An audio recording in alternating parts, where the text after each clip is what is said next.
on going to college for recording arts and even did a year of general studies to get in, but I changed my mind last minute when I had the chance to buy a beginner level rig and take over rent on a small studio from a friend. I literally knew nothing starting out. I think one of the first things I did was put a small diaphragm condenser right up on the grill of an 8x10 bass cab. It turned out to be harder than I thought to get great sounding recordings. I kept on experimenting and learning bit by bit, mostly focusing on mixing tricks and after-the-fact fixes that I would see online.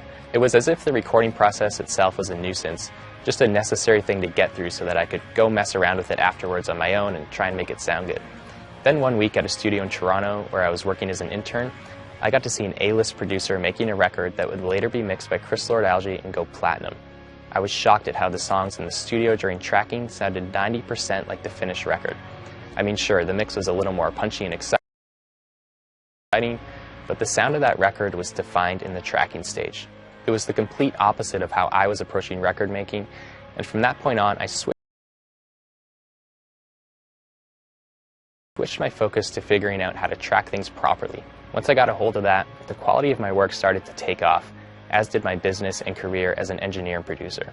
There's too much focus today on little recording and mixing tricks, and not enough on what it actually takes to track a pro-sounding record. It's not really surprising since most up-and-coming engineers are learning from YouTube clips instead of being able to learn directly from watching a pro make a real record. I'm Jordan Valerian, and I want to welcome you to this free hardcore tracking video series. Over the course of these 3 in-depth videos, I want to help you finally understand how to capture great sounds and be confident that the tones you're recording will work for you in the mix. In fact, I'll go so far as to say that I want to help you improve your recording skills so much that your mixes in the studio during tracking sound better than most people's final mixes. No more worrying that you're screwing up the recording as it's happening. No more keeping the band waiting and killing the vibe while you agonize over mic choice and mic placement, or feeling unsure whether a tone or a take is good enough. Instead, I want you to start feeling confident about your choices in the studio. To know which mic to reach for and where to put it without second guessing, and maybe even more importantly, capture great takes and performances no matter who walks in your door. Doing this consistently for every project is how you start to build a career in audio. Bands and clients become raving fans, word of mouth spreads fast, and you start to gain the trust of artists before they even work with you. That's when a whole new world opens up where you can actually make an income or a living making records and doing what you love. It was only when I started to get things right at the source during tracking that my quality of work went way up and I started making records non-stop, working for myself full-time. Some of these records helped bands make breakthroughs like counterparts, structures, and intervals, and that led to bigger projects with labels and artists like Silverstein, Dead and Divine, Universal Music, Hopeless Records, Tooth and Nail, and more. I've been fortunate enough to be in the room with A-list producers like John Fields and Jimmy Douglas as they made huge hit records with artists like Usher and the Jonas Brothers. It's been an amazing ride, and some of the best experiences of my life have been in the studio making records. I want to help you get there too. So let's get into some real recording here. Drums can be one of the most intimidating instruments to record, and it's definitely one of the most complex and hardest things to get right. I recently recorded a song with the band Kingdoms, and everything I'm going to show you in these videos was filmed during those actual recording sessions. This lesson is going to show you mic selection and mic placement for drums, and you'll hear what solid drum tones should sound like at the recording stage. Enjoy. Alright, so we'll just start putting the mics on the kit, and I'll walk through kind of each piece of the kit. So starting with the kick, the D112 here is one of my favorite kick mics. I've tried a lot.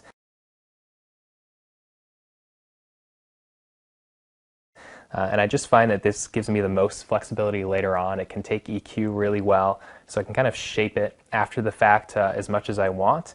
Whereas some of the other mics, which might be good for metal, like the Audix D6, I believe, sounds a little more modern and punchy kind of right off the mic. It's got a lot of top end and it's very scooped already, but I find that in the mix it kind of boxes you in a little bit. But the D112 is my go-to kick mic. So for placement, usually I'm going inside the kick drum, and we'll try to get it basically towards the center of the kick, so maybe a little bit more towards this side than the beater head, but kind of somewhere, yeah, around the middle and a little bit back, and then just pointing slightly off center to where the beater hits the head. So usually kind of right where this hole is really. So it's pointing that way at the beater, but just a little bit off center. So let's see if we can get it in here. Make sure the stand is not touching the head at all. And then also vertically too, make sure you're pretty much in the center of the kick drum here. Now, once you actually hear it coming through the mic in the control room, if it's lacking low end, you can pull it back a little bit, or if you need more kind of attack and less kind of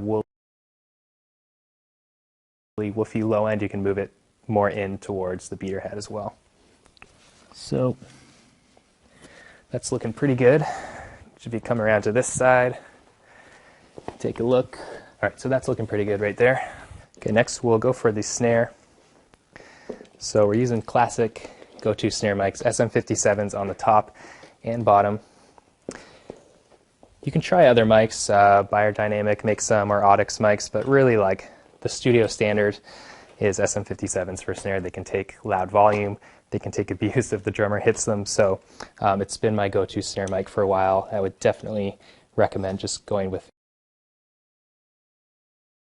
57s on the top and bottom. So when I'm placing the snare mic, the first thing I'm thinking about is the pattern of the mic. So remember, cardioid mic, it's picking up in front of it and it's rejecting to the back. So I'm going to try to use that to my advantage as much as I can. You can see we've got the hi-hats and cymbals over here, so I'm going to have the back of the mic more or less pointing in between those cymbals so I can kind of try to reject as much of that sound as I can.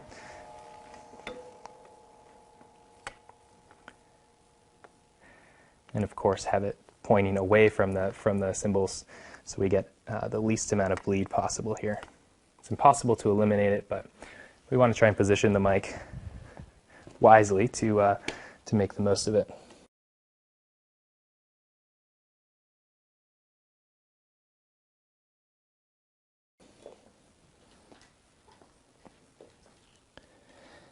Now in terms of where the mic is pointing, there's a lot of different opinions. Some guys like to shoot it more across the top of the head, like that. That's a little high, but kind of like that. Or for me, I like to get more of a, I just try to like to aim it at the center where he's going to actually be hitting the snare drum, and I find that that gives me just a punchy sound. And I try to bring it in probably a little more than this. Bring it in maybe an inch over top of the rim, just so that we're not getting too much of the direct sound from here where the snare is ringing. I want to be more or less pointing and capturing the actual impact of where he's hitting the snare drum.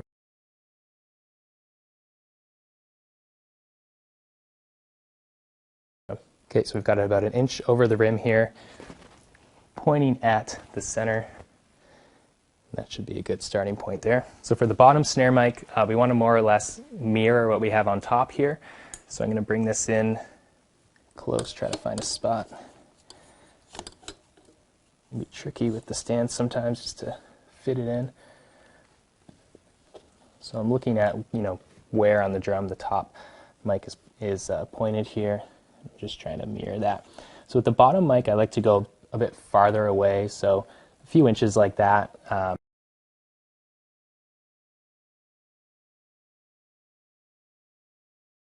We'll see how it sounds. If I'm getting too much, bleed other than the snare drum, I'll get it a bit closer. But I find if you get the mic up too much in the snares there, it just starts to sound a little too nasty. So usually back it off a little bit, somewhere around there. There you go. And on a bit of an angle towards the center of the drum.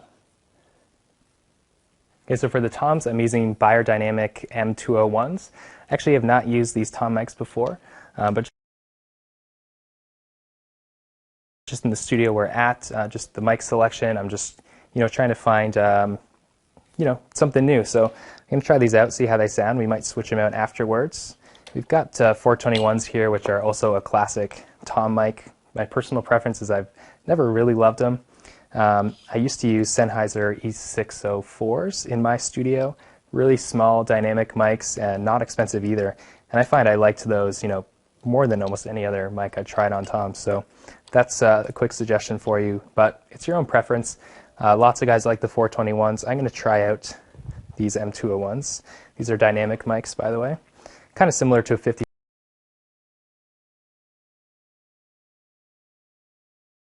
57, it's just the long body, just kind of pointing at the center of the tom here. Again, like the snare, kind of an inch over top of it. So same mic on the floor tom over here. I'm going to sneak it in between all of these cymbals here, and that's going to help me reject some of the bleed, and it's going to be out of the way. The cymbal's not going to be moving and hitting it. So same as the rack tom, just peeking over the rim about an inch or so, and both for the rack tom and this one, I'm about 2 inches above the head too, and I'm pointing at the middle where he's going to hit. And sometimes, just to look at it from different angles, when I come around to the front of the kit, I can see more clearly where it is, and just kind of look at it from different sides to make sure you've got the angles and the direction pointed the right way. Try to come up a little higher on it, just so we can aim at the middle. All right, that should be good. All right, for overheads, I'm using Neumann KM84, so these are small diaphragm pencil mics. I personally prefer small diaphragm condensers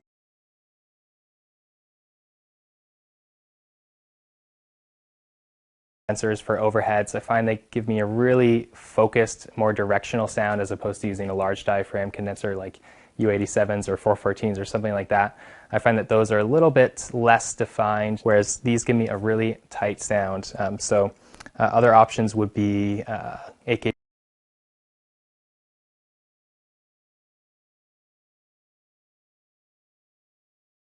451s are some of my favorites, or the Shure SM81 are also good on cymbals. So when I'm miking cymbals, I want to mic them fairly close because I want it to be as much capturing the cymbals as possible, more so than the whole kit. So my strategy here is not to capture the whole kit and get a good whole kit sound with these mics.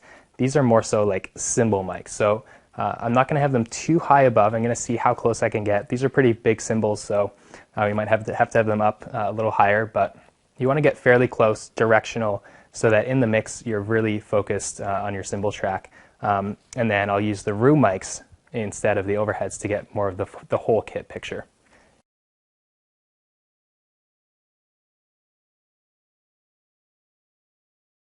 And for positioning, I find you get a sweeter sound if you're kind of aiming off of the edge of the cymbal.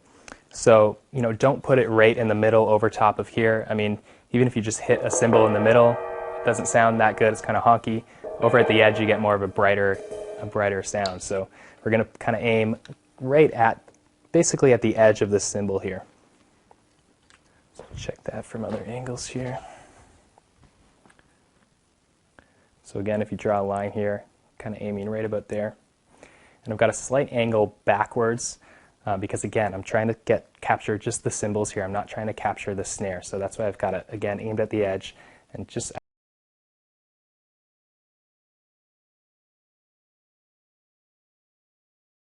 actually slightly pointing away from the rest of the kit. Okay, and then for the other side, same mic. So just with the way his cymbals are set up here, I'm going to try to capture this crash and this ride together in between, with this mic here, and then I'm going to mic the China separately. If I didn't have the extra third mic for the China, I would probably swing this mic around wider to try and get all of these three with one mic, but in this case, we're going to do that separate. So again, I'm trying to position this in between these two cymbals. I'm pointing basically at this edge and this edge of the cymbal. And we're in fairly close there.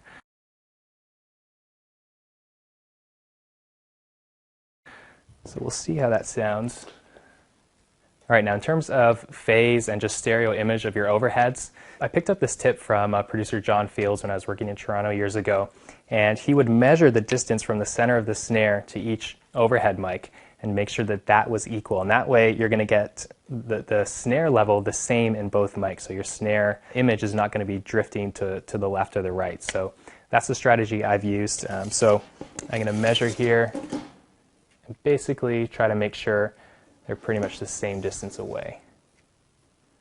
So that's 44 inches. This is about 42 and a half. So I'm going to try to bring this guy in a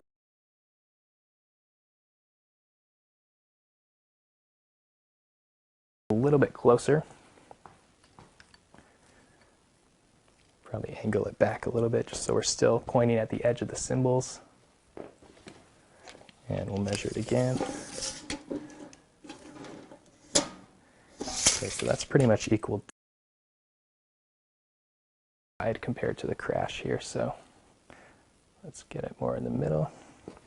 And you just go back and forth and just, try and find the spot where you're capturing the cymbal the way you want and where you have more or less equal distance. So that's pretty good right there. It's about 43 inches.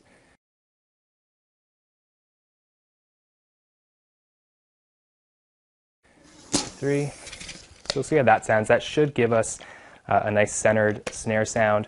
The odd time, just depending on the spacing of all the pieces of the kit, you might get some weird phasing with the rest of the kit, but we're going to have to listen in the control room. But for the most part, if you take this approach, you're going to be okay phase-wise, and you're going to keep the snare in the center.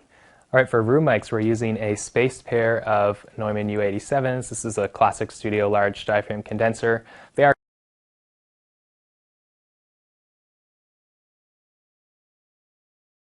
expensive, so any large diaphragm will do. 414s, or you can go lower end. I certainly had, I think I had Audio-Technica 4040s back in my project studio that I would use for room tracks. So in a nice big room like this, I like to just have a spaced pair like this. I'd say we're about, 15, 20 feet away from the kit. That should be pretty good, almost as far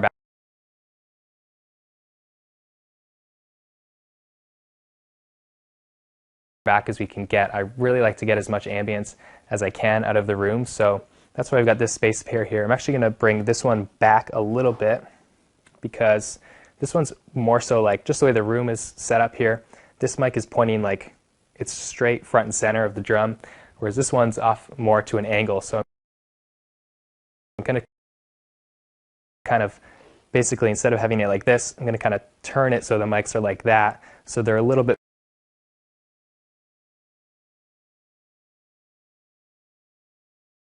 more equal distant to the kit. So we'll bring this one back a little bit. And we're just pointing at the drum kit here. Now, for my last mic here that I'm using is, it's going to be a mono room mic, but it's kind of cool. We've actually got it stuck back behind the piano here. So this is another U87 back here. I would have been happy to use any large diaphragm condenser. So this is a mono room mic, but it's a character mic. So I'm just trying to get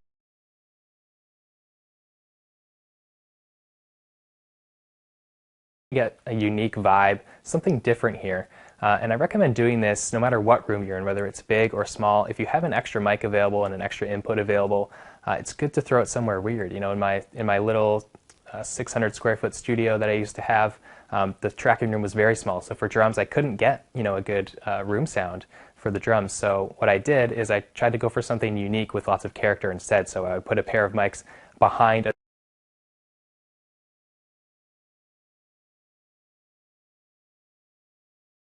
door kind of in the hallway, in the entranceway of the studio, and that had a really unique character that actually influenced my drum sound and my recordings for years and years. So whenever I'm able to, I like to have just a character mic, just something cool. So we're throwing this behind the piano, so we'll see how it sounds. We'll probably try to mess it up a bit through a compressor or transient designer or something. And again, just you never know what will happen. It could end up not getting used very much on the recording, or it could be, it could become something that actually helps define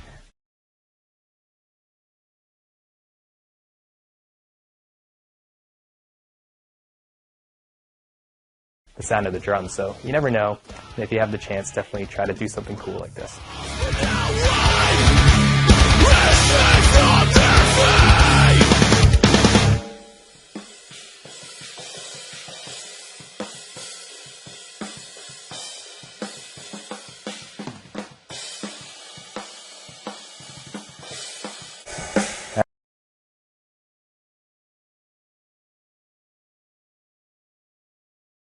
That's sounding better. A little just crisper on the cymbals now.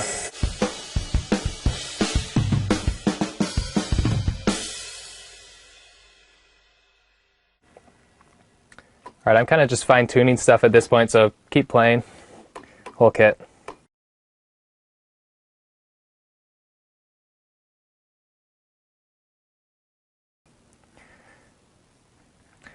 So I'm just fine-tuning levels, going into Pro Tools, making sure I have enough headroom for everything.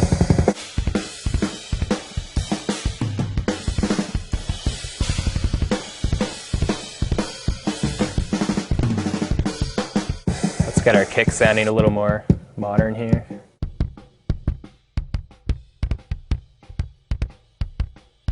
Scoop out some of these low mids.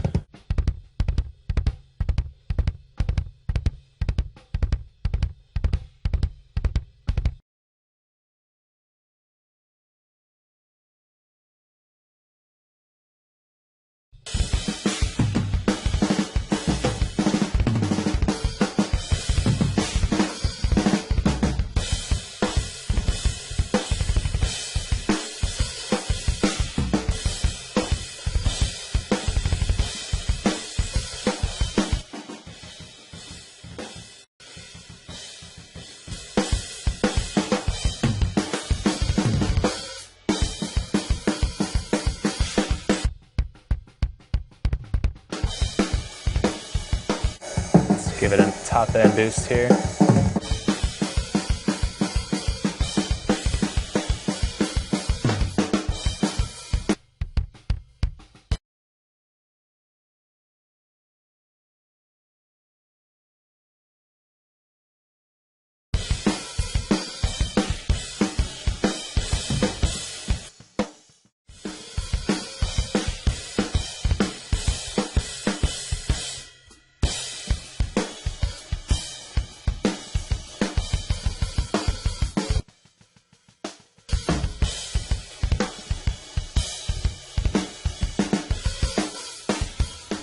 Now I know that this is a nice studio and you may be working out of a home studio or something much smaller in DIY, but let me assure you, everything you just saw applies to your situation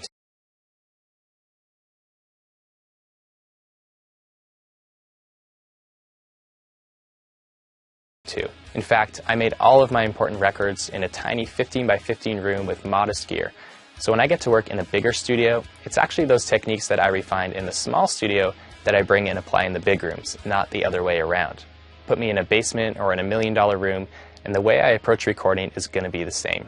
In the next video, I'm going to show you how to mic up a guitar cab and dial in great tone quickly, something every engineer should know even if you're currently using amp sims. And perhaps more importantly, I want to give you an entirely new framework